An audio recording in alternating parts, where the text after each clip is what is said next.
အိမ်ကျွန်းချင်း2မျိုးအမျိုးသမီးတွေအတွက်တအိမ်ဆိုတာအရန်ကိုတန်ဖိုးထားရတဲ့အင်္ဂါစိတ်ပိုင်းတစ်ခုဖြစ်ပါတယ်အမျိုးသမီးတွေရဲ့စိတ်ပိုင်းဆိုင်ရာနှုတ်ရုပ်ပိုင်းဆိုင်ရာနှုတ်ပြခြင်းလှပခြင်းတွေဆိုတာကတအိမ်ကျမ်းမာရေးနဲ့ဓာတ်ရိုက်သက်ဆိုင်နေတတ်ပါတယ်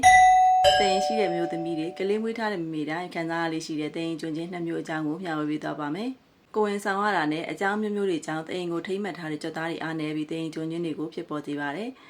တပိုင်းတစားတအိမ်ကျွန်းချင်းနဲ့အပြည့်အဝတအိမ်ကျွန်းချင်းဆိုပြီးတအိမ်ကျွန်းချင်း2မျိုးရှိပါတယ်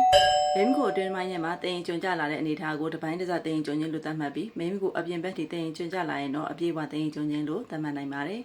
တအိမ်ကြခြင်းစတင်ကစားအနေအထားတွေမှာဆိုရင်အများစုမှာသတိမထားမိတတ်တဲ့အနေအထားတွေဖြစ်တတ်ကြပါတယ်ဒါပေမဲ့တအိမ်ကြခြင်းအလေအလတ်အဆင့်ထိရောက်လာပြီဆိုရင်တော့ဝေဒနာတွေစပြီးခံစားလာကြပါတယ်ဘောလုံးတစ်လုံးကိုဖင်ခုထိုင်လိုမျိုးတစ်ခုခုထိုင်တဲ့အခါတွေမှာတစ်ခုခုခုနေတယ်လို့ခံစားရတဲ့အနေအထားတွေစီးစက်နဲ့ခါအောက်ပိုင်းတွေဒီမဆုံကြွသားတွေမှာစုပ်ဆွဲထားတယ်လို့ခံစားရတဲ့အနေအထားတွေဆိုတာတိမ်ကြခြင်းရဲ့လက္ခဏာတွေဖြစ်ပါတယ်။မိမိကိုယ်ကမှတစ်ဆွဆွဖြစ်လာတဲ့ဆိုတဲ့ခံစားချက်နဲ့အတူအဖြူစင်းတာတွေစီးပိုးခဏခဏဝင်တာတွေနဲ့အိမ်တော်ရေးဆက်ဆံတဲ့အပိုင်းတွေမှာအခက်အခဲဖြစ်လာတဲ့ဆိုတာကတိမ်တစ်ပိုင်းတစ်စားကျွန်းခြင်းရဲ့လက္ခဏာတွေဖြစ်ပါတယ်။